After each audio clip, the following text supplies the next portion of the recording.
Merhaba, Besit Adana kanalına hoş geldiniz. Bugün sizlerle çocukluğumun en iyi animasyonlarından biri olan Lady ve Sokak Köpeği'ndeki o ağız sulandıran köfteli makarnayı yapıyoruz. Gerekli tüm malzemeleri açıklamalar kısmında bulabilirsiniz. Başlangıç noktamız 500 gram kıymamıza 2 sarımsak ve bir yarım soğan eklemek olacak. Soğan daha fazla seviyorsanız tam soğan da ekleyebilirsiniz. Bu size kalmış. Rendeleyerek ekleyebilirsiniz soğanları. Soğanı eklemeden önce tüm suyunu elinizle sıkmanızı tavsiye ederim ki köfteleriniz sulu sulu olmasın.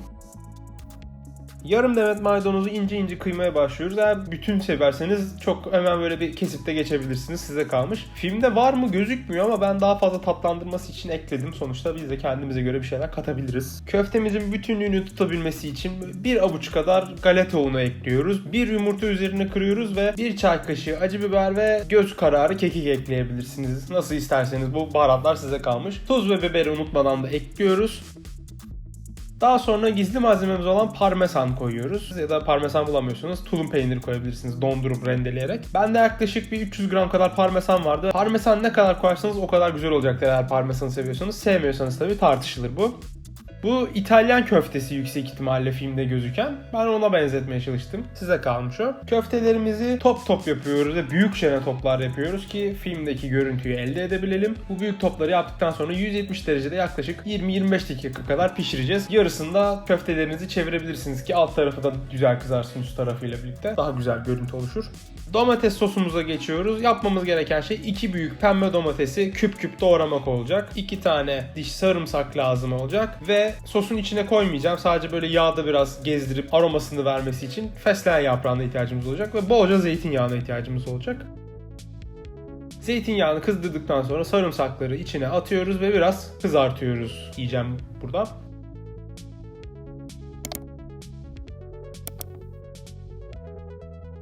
Aromasını vermesi için fesleğenleri içine atıyoruz. Fesleğenler zaten böyle ecis bücüs bir şey olacak siz onu kızartmaya başladığınızda. Onları sonra çıkarabilirsiniz. Eğer içinde istiyorsanız sosunuzun ince ince kesip domateslerden sonra da koyabilirsiniz. Ya da domateslerden sonra bütün koyup aromasını öyle de verdirebilirsiniz. Dediğim gibi size kalmış, aşçı sizsiniz. Biz size sadece burada yönergeleri söylüyoruz. Geri kalanı sizde, size güveniyorum. Üzerine sos kıvamına getirecek şekilde bir su ekliyoruz ki domatesleriniz hemen kendini salıp sos kıvamına gelebilsin.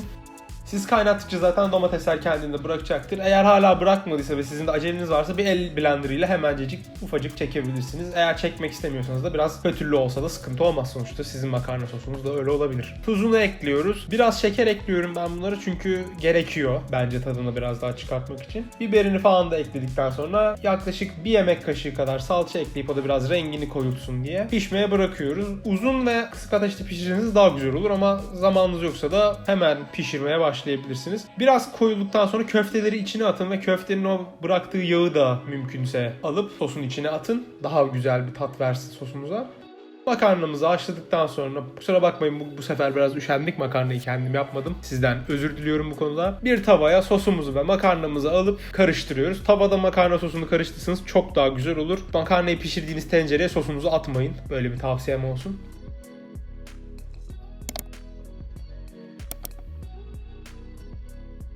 Zeytinyağı gezdirip makarnamıza hemen ikonik tabaklamamıza geçiyoruz. Normalde tepsiye tabaklıyorlar ama bizde o kadar büyük bir tepsi yoktu. O yüzden en büyük makarna tabağına şu an gördüğünüz gibi yaklaşık 5-6 tane köfte koyup bolca makarna koydum. Ve diyetisyenimle birlikte o ikonik sahnemizi de canlandırdık. Umarım beğenmişsinizdir. Beğendiyseniz lütfen beğeni butonuna basıp abone olmayı unutmayın. Bize çok fazla destek olmuş olursunuz. İleriki videolarımızda görüşmek üzere.